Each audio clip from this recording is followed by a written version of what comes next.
الحمد لله الواحد الأحد الفرد الصمد الذي لم يلد ولم يولد ولم يكن له كفوا أحد.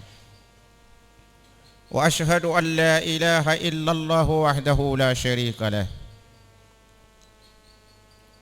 هو الإله العفو الغفور المستغني عن كل ما سواه، المفتقر إليه كل ما عداه.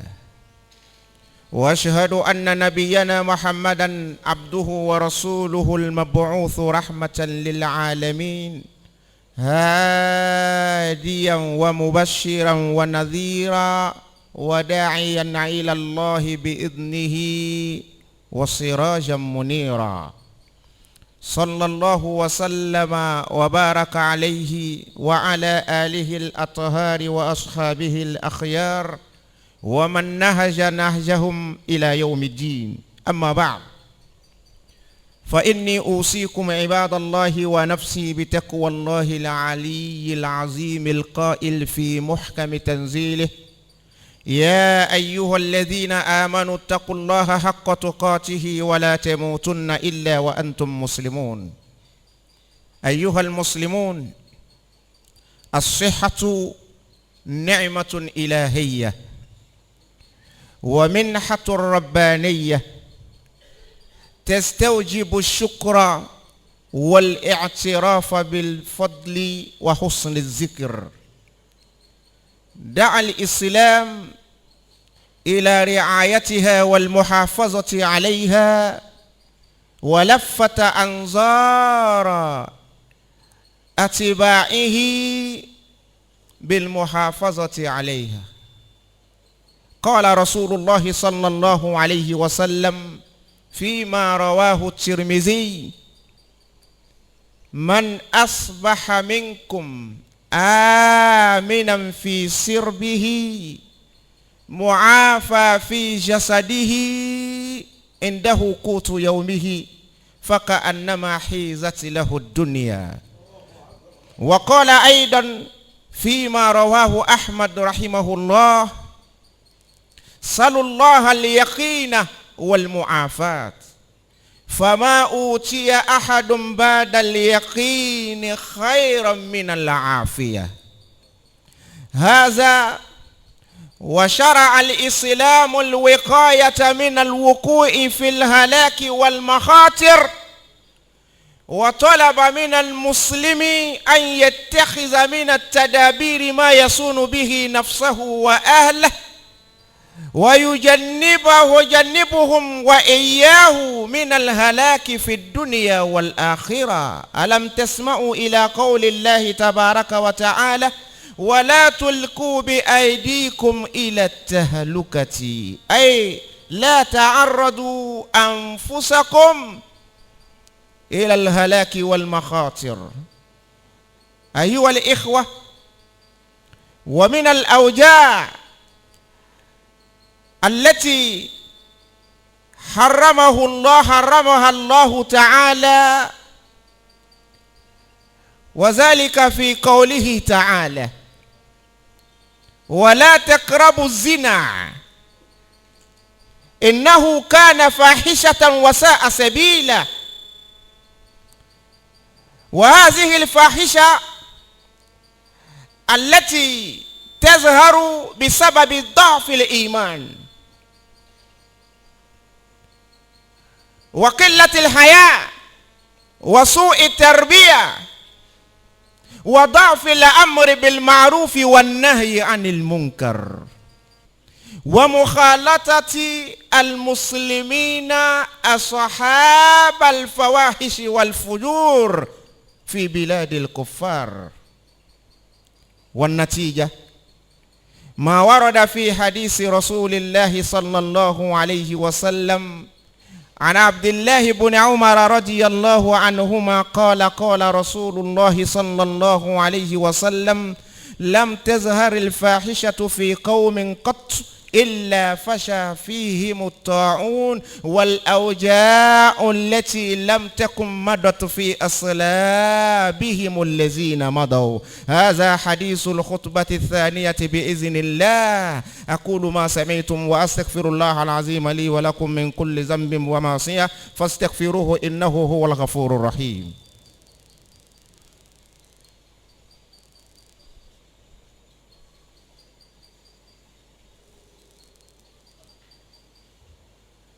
الحمد لله وأفضل الصلاة وأتم التسليم على نبينا محمد وعلى آله وصحبه أجمعين. ثم أما بعد، أيها الإخوة الكرام، إن من الأوجاع والأمراض التي يسببها انتشار الفاحشة في هذا العصر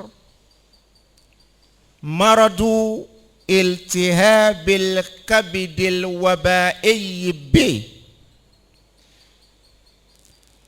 وهو التهاب بسبب فيروس التهاب الكبد الوبائي ب VHB.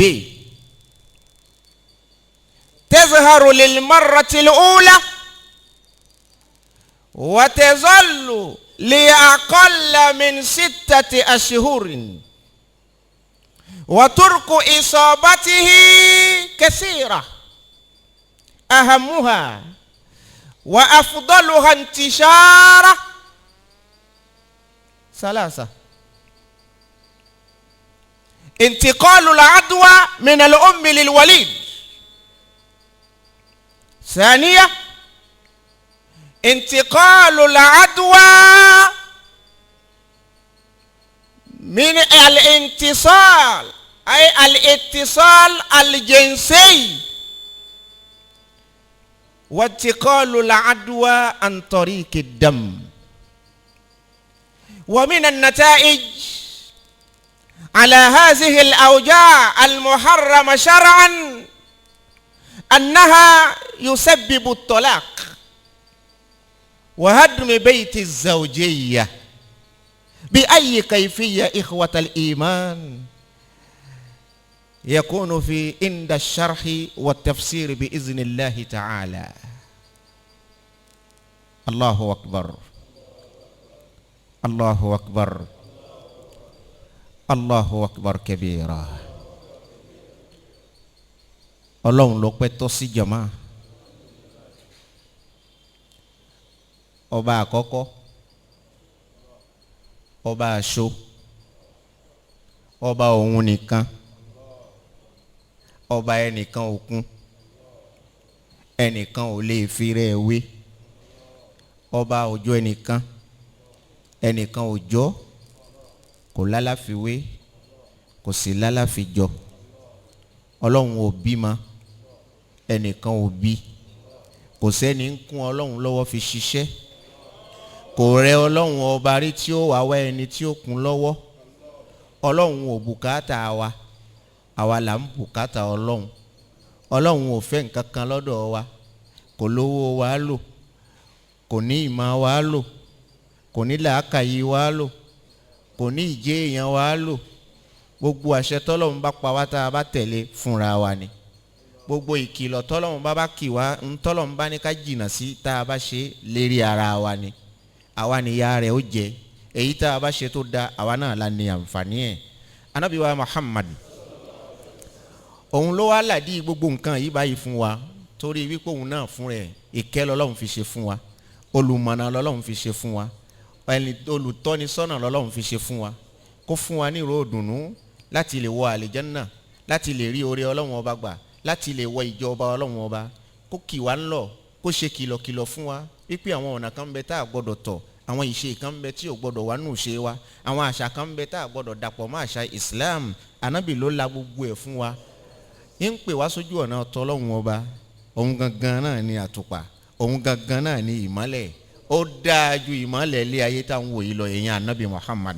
Ọlọ́run bá mi ṣèkẹ́ṣègẹ̀ fàdéwálé Muhammad àtàwọn ará alẹ́ Ànábì Muhammad, bí wọ́n ṣe mọ́tò bí wọ́n ṣe gba ìtó àtẹni ẹ̀ṣà inú àwọn sàábì ànábì Muhammad àti gbogbo wa yìí náà ta gbẹ́sẹ̀ lé gìgìrísẹ̀ wọn ọlọ́run má yẹ wá lérí ìlànà ànábì wa Muhammad la ilaha illallah ẹlẹ́ṣẹ̀ ni wá ọlọ́run ó sì pé ká má dẹ́ṣẹ̀ ká tọrọ àforíjì ká má tún dárú ẹ̀ṣẹ̀ ní ìmọ̀ ẹ̀ṣẹ̀ tá a ti tọrọ àforíjì ń díẹ̀ a tún gbọ́dọ̀ dẹ́ṣẹ̀ míì a máa tún lè dẹ́ṣẹ̀ míì yàtọ̀ séyìí tá a ti tọrọ àforíjì ń pẹ́ ọlọ́run lòun dá wa bẹ́ẹ̀ báwa bá kọ̀ báwa bá láàrin iṣẹ́ ká sì tọrọ àforíjì ọlọ́run lòun ó kó wa kó lérí lẹ̀ òun kọ́ àwọn tí ó máa ṣẹ̀wọ̀n táwọn máa tọrọ àforíjì tóun ó sì máa kẹ́ wọn wá má wàá torí wípé ọlọ́run lòun ó máa kẹ́ wa òun ó sì máa gbà àforíjì kó o wá tira rẹ bọnú ẹ̀ṣẹ̀ tọ́lọ́run yìí dárí ẹ̀ṣẹ̀ ẹ́ jí ni o ọlọ́run kì í dárí ẹ̀ jí ni tó o bá lọ tira rẹ bọnú ẹ̀ fala talumanna illa nafsak káwa ní ìpáyà ọlọ́run ló ṣe pàtàkì jù ọlọ́run sì ń pè wá ní gbogbo ìgbà ọ̀rọ̀ tọ́lọ́run ti sọ fún wa lọ́jọ́ tó ti pẹ́ ó tún kù tí ń sọ lọ́wọ́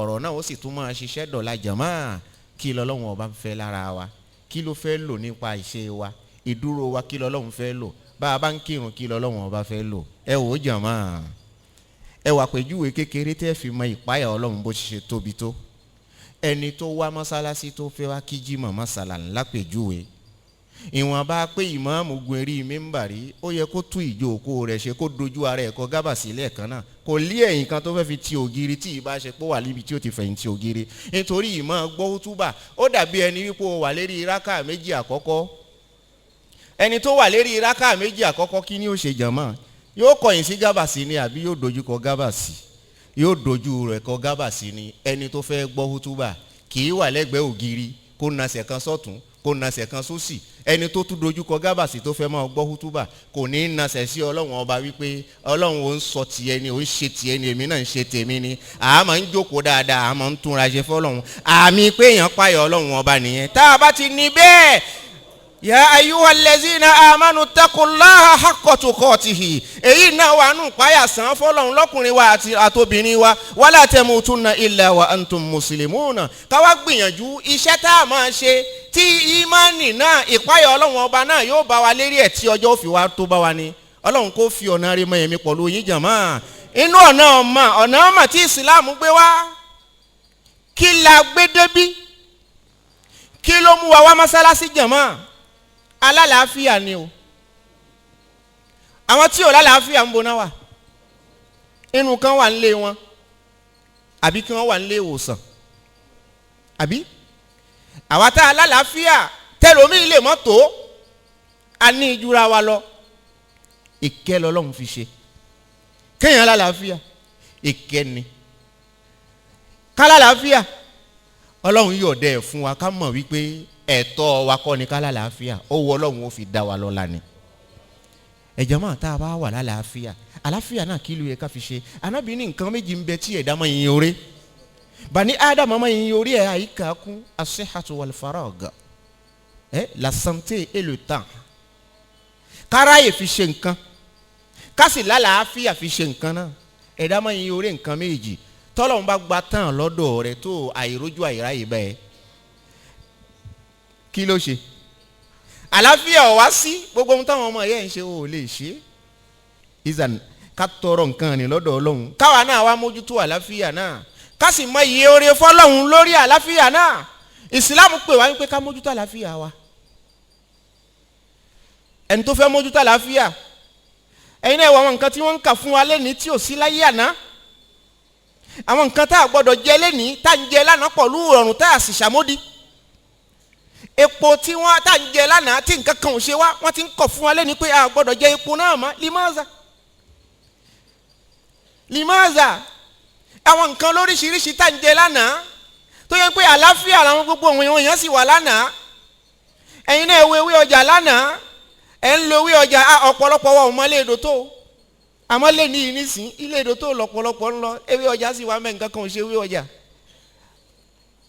nǹkan kan ò ṣe àmọ́ ńgbà táwa náà ti gbàbọ̀dì ńkọ́ ewé tá a fẹ́ lò pápá yóò gbàbọ̀dì ya salam ya salam Ànábì wa Muhammad ẹni ìkẹ́ lọ́lọ́run ṣe fún wa ẹni ìgẹ̀ lọ́lọ́run ọba ṣe fún wa Islam ó jẹ́ kó yé wa wípé ó yẹ ká dúpẹ́ fọlọ́run Ànábì ní ẹni tó bá jí nínú ilé ààrẹ ó jí láàárọ̀ ó rí wípé ọkàn ń balẹ̀ nínú ilé òun ọkàn òun balẹ̀ nínú ilé òun, kò sí àwọ̀ kan kó tó lọ sùn láàrin òun pẹ̀lú ìyàwó ẹ̀, kò sí àwọ̀ kan kó tó lọ sùn láàrin òun àtàwọn ọmọ ẹ̀, láàrin òun mọ̀lẹ́bí ẹ̀ inú ilé ẹ̀ níbi tí wọ́n wà. Ó jí pẹ̀lú ìfọ̀kànbalẹ̀ wípé èmi pẹ̀lú èèyàn kan o, àníjà àìṣolódì o, àlọ́ àwọ̀. Ó ní àkọ́kọ́ nù ní ó yẹ kẹ́ẹ̀dá mọ iye ẹ̀fọ́ lọ́hùn. Ó lé kejì mu àfààfi jásàdì, ó jí ó bá rẹ̀ lálàáfíà, apá ṣe é gbé, ẹsẹ̀ ṣe é gbé, ọ̀rọ̀ ṣe é sọ, ìrìn ṣe é rìn, gbogbo eríkè ara ẹ̀ gbogbo èmi Ọlọ́run ọba dá padà fún. Ó yẹ kí eléyìí kó máa wo nǹkan tèmi Ọlọ́run ọba ṣe. Ó ní kò tán síbẹ̀, ẹnìdáhùn kò tó yẹ omi hì, oúnjẹ tí ó sì jẹ lóòjọ́ náà, oúnjẹ náà ò wọ́n, èmi Ọlọ́run bò ó láṣìírí bẹ́ẹ̀, kò fẹ́ gbégbá lọ lékejì lọ tọrọ oúnjẹ. Ó léyìí ni ẹni tá a ṣe yẹn fún faka anama hizatilehu dunia, ó dàbí ẹni tá a kó gbogbo ilé ayé lé lọ́wọ́. Regardez-moi, àṣírí mi bò àbí ìní mi lè yá, àmọ́ ihun tí mo ń ṣe mí ni wípé lópin ìgbà tí n bá tí ní mi lè yá, ajẹ́pọ̀ Ọlọ́run ò bò mí láṣìírí nù ni. Ẹ̀rí kèfèrí, ẹ̀yin àtún máa ń jẹ́ mùsùlùmí kó tún jẹ́ kèfèrí au même moment, hein? C'est une abomination totale. Kéèyàn jẹ́ mùsùlùmí kó tún jẹ́ kèfèrí lẹ́ẹ̀kan náà, nǹkan burúkú ni. Ànábì wa Muhammad ó tún tẹ̀síwájú, ó ní ẹ̀yin mùsùlùmí lọ́kùnrin àti lóbìnrin, sallallahu al-yakin, ẹ béèrè lọ́dọ̀ Ọlọ́run, ẹ tọrọ lọ́dọ̀ Ọlọ́run kó fi àrídájú fi hàn yín. Níbi tí gbogbo èèyàn bá ń rí nǹkan ní dúdú, ẹ̀yin ẹ má rí ní funfun. Níbi tí nǹkan bá gbé funfun, ẹ̀yin ẹ má rí ní dúdú. Wal mu'afat, kẹ́ ẹ máa wá tọrọ lọ́dọ̀ Ọlọ́run ọba kó máa ṣàlékún àláfíà fún yín ní gbogbo ìgbà. Ó ní títorí kíni fama utiya ahadun ba'dal yaqini khayran minal afiya, kò sí nǹkan tó dáa jù lẹ́yìn ìgbà tí a bá ti rí àrídájú wípé eré ọ̀nà rẹ ni mo wà, èyí sí lérí ọ̀nà èṣù.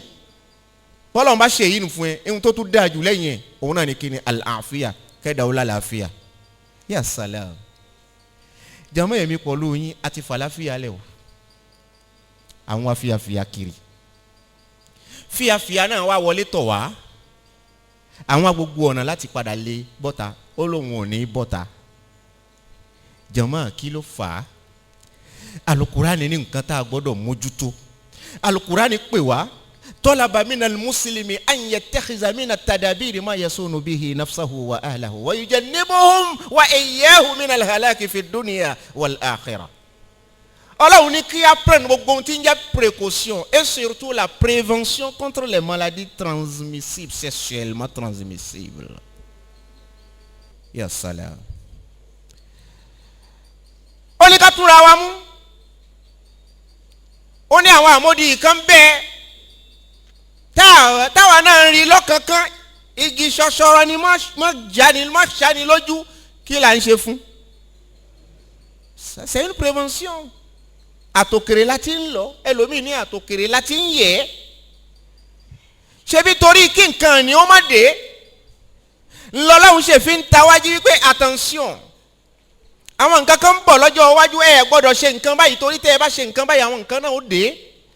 Alukurani ni wala tulqu bi aydikum ila tahaluka, ẹ wá gbogbo ọ̀nà tẹ́ fi dáàbò bo ara yín, ẹ dáàbò bo ọmọ yín, ẹ dáàbò bo dúkìá yín, ẹ dáàbò bo ìgbésí ara yín. Ẹ ní pàdánù, ẹ ní ṣubú dànù láyé, ẹ sì ní ṣubú dànù lálẹ́ kìyàmà. Ìparun ò wá ní báyìí láyé, kò sì ní báyìí lálẹ́ kìyàmà jàmá. Walakin èyí tọ́lọ́wọ́n bá wá ṣe léèwọ̀ pátápátá ní ohun tí ń fa sábàbí, nítorí ànábì jẹ́ kó yé wa wípé àwọn àmódi kan ó máa wá dé lámòdì tá àti mọ̀ láyé ànárí. Atadruna limaza, nítorí kíni? Alákọ̀ọ́kọ́ náà èyí tó jẹ́ tó concerne àwa musulman, àmódi tó fẹ́ dé bá àwa musulman, ẹ máa wo àmódi tí ìṣe àmódi Islam. Kí ni ń fà? Da'fil iman, ìgbàgbọ́ wa ó lẹ. Gbogbo bá ṣe jòkó yìí onígbàgbọ́ ni wá, bẹ́ẹ̀ ni, àmọ́ dègírì náà jura wọn lọ. èmi lè máa ríra mi gẹ́gẹ́ bí ìmáàmù ń pè èmi ni mo ní ìmánì jù, irọ́ ni, wàláhì irọ́ ni. Ètì torí wípé ìmánì ara mi tí mo ní kò ì dá mi lójú wípé ǹjọ́ Ọlọ́hun gbà á, mo fẹ́ wá ríra mi wípé mo ní jùyàn kan lọ, c'est grave. Ó máa ṣubú ní gbogbo ìgbà ní tó bá ti rí pé o ní ìmánì jọmọ kan lọ, ó máa mùkún ní gbogbo ìgbà ní. Ihun tó máa sọ fọ́lọ́run ọba ni pé ẹ̀hún náà làwọn Haúsá máa ń sábà lò, àwa yìí lò, gbọ́n tá Haúsá máa ń wí ni alakara ìmánì. Ọlọ́run kó ṣàlékún kíni, kó ṣàlékún ìmánì wa. Alakoro ìmánì làwa máa ń sọ, alakoro ìmánì, kí ìmánì tiwa máa koro iṣẹ́ rẹ̀ làwa máa ń ṣe. Àwọn ògbégbèsè bẹ́ẹ̀ jọmọ́ èyí tọ́lọ́run ṣe léèwọ̀, wala taqrabu zina, wala taqrabu zina innahu kana fahishatan wa sa'a sabila. Nǹkan burúkú ni fahisha, ìwà ìbàjẹ́ ni, wa sa'a sabila, ọ̀nà burúkú tá a gbọ́dọ̀ máa tọ̀ ni tá a bá wá ń ṣe ṣìnà jàmáà. Kí l'Ànábì ní yóò máa tara ẹ̀ jáde. Alákọ̀ọ́kọ́ náà ó yẹ kó yé wa wípé manzana yuzna bi, ẹni tó bá ṣe ṣìnà wọ́n ṣe ṣìnà lára òun náà, wọ́n ṣe lára àwọn náà, má bá ṣe lára ìyàwó ẹ̀, wọ́n ṣe lára ọmọ ẹ̀, wọ́n ṣe lára ẹ̀gbọ́n ẹ̀ obìnrin àbí àbúrò ẹ̀ obìnrin. Yóò gbàbí kan wáyé yìí náà nítorí ìwọ náà ti ṣe fẹ́ lòmíì. Ẹ̀rí nǹkan ẹlòmíì níyàwó ńlé, ó ṣàánú, ó ní ma femme ìyàwó mi nìkan ni, ìfẹ́ bímọ lára ẹlòmíì, mais il peut se permettre d'aller se balader à l'insu de sa femme. Ìyàwó tó fẹ́ mí ilé, àmọ́ ìyàwó náà ó wà nílé ọkọ kò gbádùn rẹ̀, níbo ló ń lọ? Ó tún lọ pin fẹ́ lòmíì níta. Ó lè pin káàkiri. Níbi tá a ti wá ń pin káàkiri ni Ànábì wa Muhammad ó ní lam tazharil fahishata fi qawmin qattu wa hatta yu'linu biha illa fasha fihim at-ta'un wal awja'u allati lam takun madat fi aslafihim allazina madaw.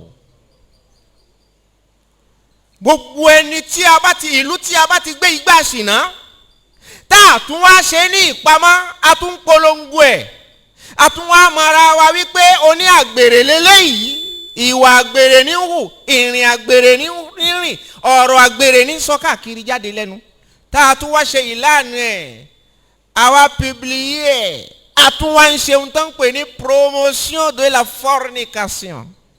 Àmọ́ yìí ní ṣe lọ́dọ̀ tiwa ń bí, ça ne nous dit plus absolument rien, hommes et femmes. Nous sommes tous maintenant égaux. Eri ọ̀nà kan náà lèmi pọ̀lú yín jọ wà nísìn. Autorité àtàwọn tán jẹ́ autorité tí wọ́n jẹ́ aṣíwájú. Eri ọ̀nà kan náà lèmi pọ̀lú yín gbà. Ànábì ní tá a bá ti lè ṣe ìlànà ẹ̀ bẹ́ẹ̀ ká máa retí àwọn àmódi tí ò tí ì ṣẹlẹ̀ lánàá rí. Jàmáà, inú àwọn àmódi tí ò ṣẹlẹ̀ lánàá, l'hépatite B. Hépatite B. Ṣé mọ̀ wípé c'est une maladie du foie. Ọkàn ni máa lọ attaqué. Kí ni ohun tí sì máa attaqué ni? Kí máa attaqué ọkàn? Jàmáà. Virus kan ni kòkòrò ní jẹ́ virus.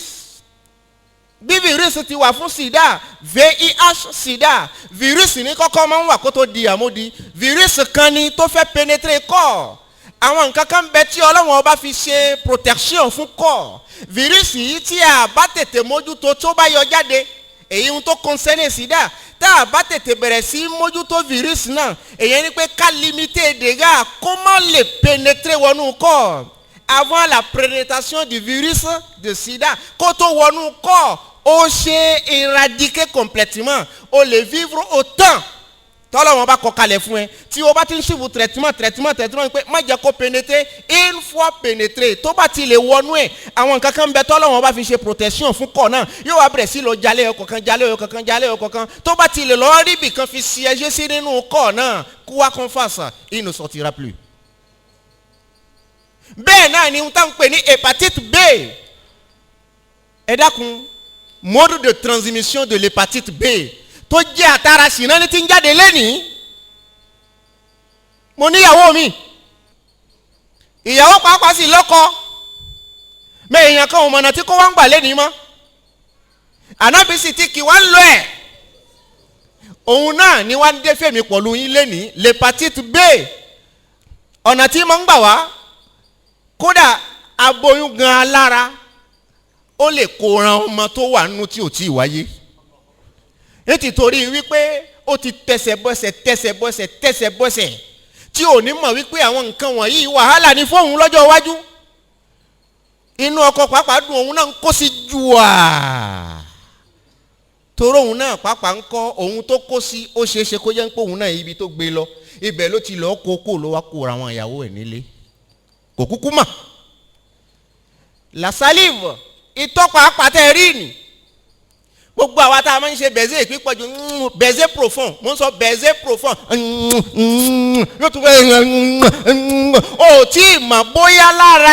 ẹ̀ lọ́hùn nǹkan burúkú ti wà ń bẹ̀ inú tiẹ̀ ó máa dùn ní wípé ṣe tẹ́ẹ̀mù mo fẹ́ràn rẹ ìyàwó dáadáa kínní kan ni ìyàwó gan lára ò sì mọ̀ wípé òun náà ti ní kínní yìí lára ya salam ṣe wá rí èyí tó gbajúmọ̀ jù láyé sínú hepatitis B tó jẹ́ àwọn cause àti mọ virus kò tí ì di àmódi náà pàápàá parce que VHB ni virus de l'hépatite B torí H ló máa fi bẹ̀rẹ̀ kòkòrò ní bá ti lè wà lára tí ò tí ì wọnú ẹ̀ délẹ̀ ihun tí sì ti máa ń fa sábàbí ẹ̀ gbogbo ọkùnrin olówó ọlọ́lá lẹ́nìí láwọn ẹni téèyàn tẹ́ gbọ́dọ̀ porúkọ wọn tout le monde a peur aujourd'hui d'aller se faire dépister aujourd'hui parce qu'il est riche parce qu'on me connaît parce que je suis imam wọ́n ti mọ̀ mí ìní lọ dépister ara mi mọ́ fún hépatite B tout le monde a peur yóò sì máa wá gbé káàkiri ó ní àwọn cirrhose lóríṣiríṣi tí wọ́n ń jáde àwọn sécrétion tí wọ́n wà látara kí ni vagin obìnrin àwa tá à ń la abẹ́ obìnrin pẹ̀lẹ́pẹ̀lẹ́ ìgbà náà látún wá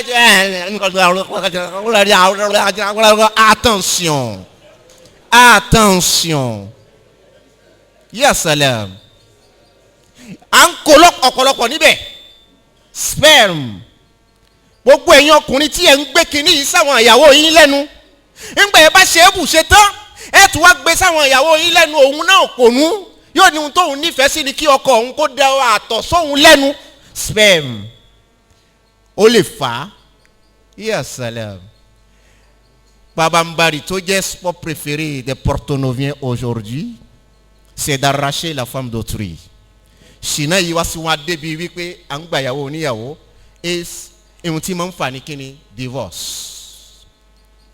ń fa kí ìyàwó kọ́kọ́ ń sì ń fa kí ọkọ pàápàá kó kọ ìyàwó ẹ̀ kí ni ṣe wá ìyàwó mi wà nínú ilé mo níyàwó tèmi bẹ́ẹ̀ kò yé mi sí mọ́ ẹ ṣọ́ra fún àwọn tí ń bá àwọn ìyàwó yín ṣàwàdà ẹ ṣọ́ wọn dáadáa gbogbo aláwàdà àwọn ìyàwó yín ẹ máa ṣọ́ra fún wọn ẹ̀yin ìyàwó ẹ máa ṣọ́ àwọn obìnrin aláwàdà pẹ̀lú ọkọ yín ẹ ṣọ́ra fún wọn méfiez-vous nítorí wípé àmódínà wà ń lù tí ń ṣe hepatite B òun tẹ̀ ń ṣe dáadáa nísìn gbogbo ọ̀pọ̀lọpọ̀ ló ní lára bóyá ń bẹ níjòkó mi tó ní lára tí ń gbé pamọ́ àmọ́ o òṣì tó wá parí òṣì pátápátá ìyàwó mi wà nílé mo wá bẹ̀rẹ̀ sí lọ sọ tí ọmọ ọlọ́mọ káàkiri ọkàn mi tún balẹ̀ mo ń fi ikú ṣeré ọkàn mi tún balẹ̀ kí ló dé tí ikú ò ní pọ̀ kí ló dé tí àṣàsí ò ní pọ̀ tó bá tẹ̀ jẹ́ ń pé mo tún súnmọ́ ìyàwó oníyàwó ní kọ̀rọ̀ tòun bọ́lọ̀ òun ò ti ṣe fẹ́ tó mi ń tẹ̀ tún fi ṣàfihàn ẹni mi ń tẹ̀ ìwé nǹkan kan ni mi tún máa gbáwájú ọkọ ìyàwó mi tún máa sọ fọ́kọ ìyàwó pé ẹ après tout tí bá mi fẹ́ quoi olówó gba ìyàwó ọ̀lẹ kí ló fẹ́ ṣe yóò tún máa ṣakọ yóò tún máa ṣe fáàrí vous savez attention ọ̀lẹ má ṣe bí pé ọ̀lẹ ò lágbára o yóò sọ fún ẹ wípé òun kò ní náà lówó kan o pọ́n mẹ́rin ti tó pọ́n mẹ́rin ó ti tó láti ba ìgbésí ayé rẹ jẹ́ gbogbo ẹni tí ń dá àrà bẹ́ẹ̀ fáwọn obìnrin olóbìnrin tí wọ́n fi ń kọ tọ́wọn ọkọ wọn fi ń kọ̀ wọ́n àbí tí àwọn ìyàwó fi ń di ẹni tí wọ́n ń yọ kó nílé ọkọ ẹ máa retí ìyà Ọlọ́run ó pọ̀ láàrin ìlú lóde òní nǹkan burúkú là ń ṣe Ọlọ́run ò sì fẹ́ ṣìnà yìí náà ló sún wa débẹ̀ mo fẹ́ jẹ níbí, mo fẹ́ jẹ ọlọ́run, mo fẹ́ tọ́ ti bí wò, mo fẹ́ tọ́ tọ̀hún náà wò, kí ni ṣe wa tí ẹ̀rù ọlọ́run ò sì bà wá? àmọ́ wípé a ti fọ́fọ́ ayé onífọ́ ayé, a ti bà ìgbésí ayé obìnrin nì jẹ́, a ti bà ìgbésí ayé ọkọ náà jẹ́. ọkọ mi ń bẹ kò lówó lọ́wọ́, kò ní nǹkan kan, ọlọ́run lè wá lọ fi ṣe kò ń jẹ́ obìnrin tó dáa, kò mọ̀rọ̀ sọ fóbìnrin. ó ṣeé ṣe kó jẹ́ pé eré èèyàn ni wọ́n gbà fún títí ló fi rí obìnrin ìrìnfẹ́. ó wájú obìnrin dáadáa, obìnrin tí ń tọ́jú ọkọ, obìnrin tó ní ṣẹ́ńgì lọ́wọ́, obìnrin tí ì fi àjọkọ. ẹ mọ̀ wá súnmọ́ irú àwọn obìnrin bẹ́ẹ̀, ẹ mọ̀ bá wọn rẹ́rìn, ẹ mọ̀ bá wọn ṣàwàdà, ẹ mọ̀ sọ̀rọ̀ tútù, ẹ mọ̀ sọ̀rọ̀ tó dùn fún wọn. Ẹlòmíì pas écrit, d'autres savent bien écrire, ils savent placer les mots, àwọn mots tó yẹ tó wà convenable, wọ́n máa placer ọ̀rọ̀ mots téèyàn sọ fóbìnrin tó yẹ pé obìnrin ò sì máa sọ lẹ́ẹ̀kan náà, obìnrin ò bẹ̀rẹ̀ sí lálàá nípa aláì yóò tún máa sọ fọ́kọ rẹ̀ wípé alájì mo lálàá kan lánàá o, àlá tí mo lá ni wípé ó dàbí ẹni pé alágbájá èmi pẹ̀lú ẹjọ́ ńlá ṣe pọ̀, èmi pẹ̀lú ẹjọ́ ńlá ṣe pọ̀, ẹ̀rẹ́ lẹ́sìn gbé fẹ́ sí ẹ̀ dáadáa káwọn òbí ẹ̀ kí wọ́n lù ú ń pé aláìrí burúkú òlàlá tó ńlá ìrìn ti pọ̀ tó rìn. bẹ́ẹ̀ bá ṣe títí bọ́lọ́hún bá wá gbà yín lágbèé, tọ́lọ́hún bá lọ gbà yín lágbèé, àwọn conversation tẹ́ ẹ ti ṣe pẹ̀lú obìnrin náà àbí tẹ́ ẹ ṣe pẹ̀lú ọkùnrin náà, bọ́lọ́hún bá ní kí ọkọ yín kó lọ rí nǹkan. torí ìgbàgbéra mọ́ sábà ṣe ẹ̀yin obìnrin, gbogbo wa la ti dẹni tí ń fi kóòdù sí pọ̀tábù wa nísìnyí, gbogbo wa náà la ti ń fi kóòdù sí, àṣírí kan bẹ lára kóòdù náà. nítorí àwọn obìnrin olóbìnrin tá a fẹ́ máa bá sọ̀rọ̀, nítorí àwọn ọkọ ọlọ́kọ tá a fẹ́ máa gbọ́hùn wọn, ó tún wá dáa pátápátá. ọkùnrin ló fẹ́ bá sọ̀rọ̀, yóò wá korúkọ, ọkùnrin ni o, yóò wá korúkọ ọ̀rẹ́ obìnrin sí, nítorí tọkọ ẹ bá rí kó má ṣe bí ń pé orúkọ ọkùnrin ni, kó má ṣe bí pé ọkùnrin lòun bá sọ̀rọ̀. máa àmódi tí ń tara bẹ̀ jáde ni, àmódi burúkú ní ń tara bẹ̀ jáde. ìyàtọ̀ mo mú mélòó kan wá nú ẹ̀ náà ni, kẹ́ farabalẹ̀ kẹ́ gbọ́ méjì yẹn dáadáa, nítorí wípé ẹni tí hepatitis B bá ń yọ lẹ́nu yàmá ń jẹ́ màrà tí máa ń dá. hepatitis B tó bá wà ní fírùsì, ó pẹ́ jù ní fírùsì lóṣù mẹ́fà, ó pẹ́ jù ní fírùsì òun lóṣù mẹ́fà. et en dehors du corps 7 jours seulement, en dehors du corps 7 jours ni ó wà en dehors, ó wà pẹ̀lú ẹ̀ báyìí. mais ńjọ́ tó bá ti lè wọnú corps náà 6 mois ni ó ṣe kó tó pénétrer pátápátá. tí ẹ bá tètè rí ọgbọ́n dá sí, ẹ mọ̀ wá rí wípé kí ni ó máa ṣẹlẹ̀, ẹ rí wípé èèyàn ó máa húkọ́, yóò máa tú kẹ̀lẹ̀bẹ̀ tó wà jaune, ìtọ̀ rẹ̀ gan alára yóò wà jaune pure, yóò wá bẹ̀rẹ̀ dídí pé yóò máa di òbelú. ẹ rí wípé ohun tó ń pè ní kùbàtú yóò bẹ̀rẹ̀ sí yọ lẹ́nu, gbogbo ara ó bẹ̀rẹ̀ sí ro, kò ní mọ̀ pé ara níro, yóò máa ní pé mo ṣe wàhálà látàárọ̀ títí ó rẹ̀ mí gan ni, yóò máa lọ gbé ewé tí wọ́n kọ fún paludic, ewé tí wọ́n ní ká máa lò nílò tó yóò bẹ̀rẹ̀ sí gbé paludic kóra, yóò máa ní kíní kan àwọn oníṣẹ́mi ìjà máa ń lo ewé kan tára wọn ó fi le, òun náà máa wá lo gbogbo ẹ̀. hepatitis B comme ça là ó ṣí ọ̀nà fún hepatitis B pé kó máa wọnú ara lọ fún òun nìyẹn. tí bá wá wọnú ara náà lọ yóò máa jẹ́ díẹ̀díẹ̀, yóò máa jẹ́ díẹ̀díẹ̀. ẹ kàn gbọ́ lójijì kan ni wípé généralement à 80% kó tó di pé yóò di àmódi wọ́n máa ń gerí ẹ̀, àmọ́ à 90% tí ẹ bá dúró kẹ́ gerí ẹ̀ ikú ni máa ń padà já sí. kì í sì ṣe pé hepatitis B àádàgbà náà ni ká tó kú, àwọn des millions de personnes ní ń kú chaque année nítorí hepatitis B. àwa mùsùlùmí ìsìláàmù ń wá èmi pọ̀lú yín ń wá wa níṣọ́ra wípé ká jìnnà sí kíni wala taqrabu zina, ẹ má súnmọ́ nǹkan kan, ihun tó ṣe pé tá a bá súnmọ́ fala budda minal wuqu'i fiha, àwọnú ẹ̀ yìí náà ni náà fi ń sọ wípé ànábìíní tá ọkùnrin kan bá ń ṣe kú fọkùnrin kan lọ́wọ́, àjàṣẹ́ tọkùnrin kan ń ṣe kú fún obìnrin kan lọ́wọ́, èmi ò tún wá débẹ̀ alọ́kùnrin mo sì ti rí pé ọmọ ìyá mi mùsùlùmí ti débẹ̀, ó ti ń sọ̀rọ̀ fún, wọ́n ń tò lọ́wọ́ wọn àti ìparí ẹ̀, je vais aller encore me présenter devant elle. wọ́n ní lọ́hùn alájì lágbájá ti ń sọ̀rọ̀ fún mi náà, faut le laisser. ẹ bá tẹ̀ tún sọ wípé kó fi ilẹ̀ sọ pé kí ni mo lè wà lẹ́gbẹ̀ẹ́ kan, eléré burúkú ara rẹ̀ ẹgbẹ́ kan wo ló yẹ kó wà? ó fẹ́ kó eré burúkú, ó fẹ́ kó ra onítọ̀hún, ẹgbẹ́ kan wo ló yẹ kó wà? ó ní lágbájá ti ń bá òun sọ̀rọ̀ ya kó ń bẹ ẹlòmíì àyà kan débi wípé ó ya wèrè, ó ya ọmọ àta débi wípé Razaki wọ́n ní wọ́n ló ń lọ kíní padà ń bẹ̀, mo sọ fún ẹ pé padà ń bẹ̀ ni mo sọ fún ẹ, ó sì mímọ́ o òun tọ̀ òun náà pàpẹ́ ipe kí wọ́n má pa òun yóò padà ń bẹ̀. ìwọ wàá kó sí, tó bá kó sí ìyá ọmọ wa jẹ ọmọ ọlọ́mọ nínú ilé rẹ̀, ọkọ rẹ̀ tó yẹ kó fẹ́ àti yìí kò. gbogbo wa tá ń lọ lo oògùn fi máa lọ bá àwọn obìnrin olóbìnrin sọ̀rọ̀, ìyá ọlọ́run ọba ẹ máa retí ẹ̀. gbogbo àwa tá ń lòlò kílò nítorí pé a fẹ́ bóbìnrin olóbìnrin ṣàwàdà, a fẹ́ bá a sọ̀rọ̀, ẹ máa retí ìbínú ọlọ́run. tí ìbínú ọlọ́run bá dé, ẹ ti gbàgbé wípé ẹ ti ṣèṣekúṣe, ẹ ti gbàgbé wípé ẹ ti ṣe nǹkan burúkú lọ́jọ́ iwájú, ẹ ti yọ obìnrin olóbìnrin kò nílé ọkọ, ẹ ti dá àárín òun pẹ̀lú ọkọ rẹ̀ rú. wọ́n lè bímọ, táwọn méjèèjì bá lọ bímọ ńkọ́? báwo lẹ fẹ́ kí àárín àwọn ọmọ náà kó máa wà pẹ̀lú bàbá wọn? ìyá ó gbé tẹlifóònù, yóò gbé tẹlifóònù, ifọ̀ fi bá àlè rẹ̀ sọ̀rọ̀, kò ní í jẹ́ kí àwọn ọmọ rẹ̀ kí wọ́n kó ń bẹ́ẹ̀, yóò máa wá sọ fún lójú ọmọ rẹ̀ fún àlè, táwọn ọmọ sì ń rí, yóò máa sọ fún àlè wípé vraiment je t'aime beaucoup, má dá lóhùn o, má tẹ̀ dá bàbá yẹn lóhùn o, eléburúkú ọkọ tí mo fẹ́, tí n bá mọ̀ ní mi ní fẹ́ rú ọkọ mẹ́ẹ̀. ìyá ọlọ́run ló jẹ. bí ìyá ọlọ́run bá dé fún ẹ, ó mọ̀ wá bira rẹ wípé kí ló dé tí mo ṣe báyìí, ẹ torí wípé ó jẹ́ mẹ̀kúnnù, ẹ torí wípé kò lówó lọ́wọ́, ẹ torí wípé kò ní nǹkan kan.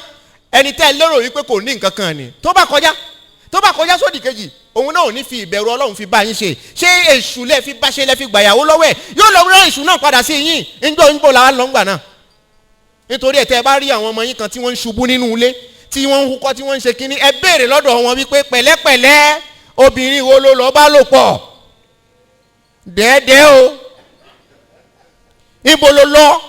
nítorí wípé ẹ̀yin òbí àdúrà tẹ́ ń ṣe, àwọn ọmọ yín ò jẹ́ kí àdúrà náà kó gbà mọ́, ìṣekúṣe ni wọ́n ń ṣe káàkiri. ẹ bẹ̀rù ọlọ́run, ẹ bẹ̀rù ọlọ́run. ọlọ́run ò ní dẹ ẹ̀mí pẹ̀lú yín láàmú. ọlọ́run yóò jẹ́ kí ìsìláàmù kó wọnú ẹ̀mí wa dáadáa. bí ṣe máa ń rí náà nù ni ọ̀rọ̀ tó bá kọnsẹ̀ ní eyín tó jẹ yín dáadáa, ó yẹ kéèyàn máa mú wá. ẹ̀rí bára yín bó ti ṣe tutù, wọ́n pọ̀ láàrin náà báyìí dáadáa báyìí, wọ́n pọ̀. àwọn mùsùlùmí yìí náà sì ni èmi lẹ́ni àkọ́kọ́ tó wà nù ẹ̀, ẹ̀yin wá wà níwájú mi tán. nígbà tí ìmáàmù bá ti wà nù ẹ̀, tí jàmáà pàápàá wá wà nù ẹ̀, ta lẹni tó fẹ́ sọ̀rọ̀ ọlọ́run fún yàn kan mọ́ jàmáà? àjọ ń pàdé lóríṣiríṣi, àjọ ń pàdé ńlẹ̀ ìtura káàkiri. ó sáàrí mi àbí èmi náà sáàrí ẹ, a sáà ń pàdé ara wa, àtọ̀nkọ́ kò tún kù nǹkan kan mọ́, kémi pọ̀lú yín kájọ máa retí ọlọ́run tá a bá jọ wà nù ẹ̀. àfi tá a bá sínú ẹ̀ nìkan ló kù, tá a jẹ́ kí ọkọ kó gbádùn ìyàwó ẹ̀, tá a sì jẹ́ kí ìyàwó kó gbádùn ọkọ rẹ̀ mọ́. gbogbo ẹ̀yin tí ẹ wà fidel pẹ̀lú àwọn ìyàwó yín, gbogbo ẹ̀yin tí ẹ wà fidel pẹ̀lú àwọn ọkọ yín, ọlọ́run ó tún bá wa mójútó yín jù báyìí lọ, ọlọ́run yóò bá wa dáàbò rẹ̀ bò yín jù báyìí lọ. ọlá ànábì wa Muhammad. hepatitis B nǹkan tí ẹ̀yin náà mọ̀ dáadáa ni, tí n bá ní bí mo ti ṣe mọ̀ òun ni mo fẹ́ ṣe àlàyé ẹ̀. wọ́n á ní kí ẹlòmíì tẹ̀ dúró bá obìnrin sọ̀rọ̀ láyé ìsín, yóò máa sá ni pé èyí ìfẹ́ bá èèyàn kan sọ̀rọ̀. ọ̀rọ̀ tá a bá sọ lẹ́ni ní sí gbogbo ẹ̀ náà ni wọ́n ń kàkiri ayé. àwa yìí nìkan la bẹ̀rù ọ̀rọ̀. àwa bá sọ ọ̀rọ̀ tó jẹ́ tọ́lọ́hun àti dúró lérí ẹ̀. wọ́n wá interpréter ẹ̀ máa yẹn ça ne nous concerne plus. tí èèyàn bá ti lè dúró pẹ̀lú ọlọ́run, ẹ̀yin náà wà pẹ̀lú ọlọ́run, kí àmódi burúkú kó má wọlé tọ̀ wá. àwọn díẹ̀ tó wà pẹ̀lú wa kọ́lọ́hun kó bá wa sáwókè ẹ̀. ọlá ànábì wa Muhammad, ọlá la ilaha illallah. atútọrọ fún ìlú yìí, ọlọ́run má ba ìlú yìí jẹ́ fún wa.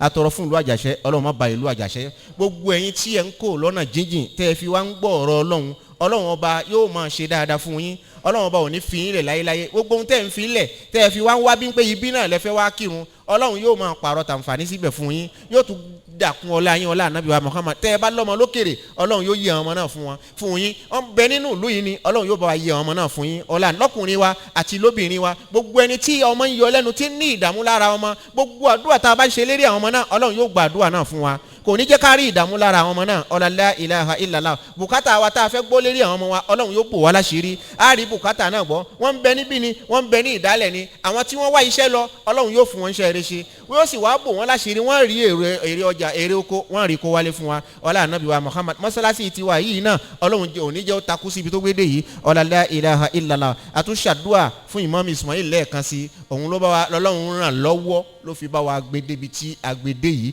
àtẹ̀yìn jàmọ́ pàápàá tẹ̀yìn náà ò fìgbà kan mọ́ fi àdúà fi ràn wọn náà lọ́wọ́. èyí tó kù náà ọlọ́run yóò bá wa ṣe. ọlá la ilaha illallah. mùsùlùmí ni wọ́n máa ń sọ fún wípé à ń bùkátà owó báyìí o, tí mùsùlùmí ó dáwó náà tí kò ní í pé. wọ́n á lè sọ ní ìjòkó yìí bẹ̀ nísìnyí pé kán dá 100 kan ẹ̀rín rí. ẹni kálukú ó bẹ̀rẹ̀ sí fọwọ́ rọra ni. àmọ́ tán bá pè yín ní ṣọ́ọ̀ṣì, ẹ̀yin náà tún máa ń lọ bẹ̀ẹ́yẹ wọn, tán bá láwọn fẹ́ ṣe nǹkan kan, ẹ̀yin náà tún máa ń bá wọn dá sí. wọ́n wá pè ẹ́ ní mọ́sálásí wípé kó o dá sọ̀rọ̀ Ọlọ́run, ó wá bẹ̀rẹ̀ sí fọwọ́ rẹra. má fọwọ́ rẹra, má ṣe bí pé iṣẹ́ tán bí o. àwọn iṣẹ́ kéèké ó ju àwọn yín ńláńlá tẹ̀ ń wò yìí lọ. àwọn iṣẹ́ kéèké tó kù ń bẹ, ẹ̀yin náà bá wa dá sí.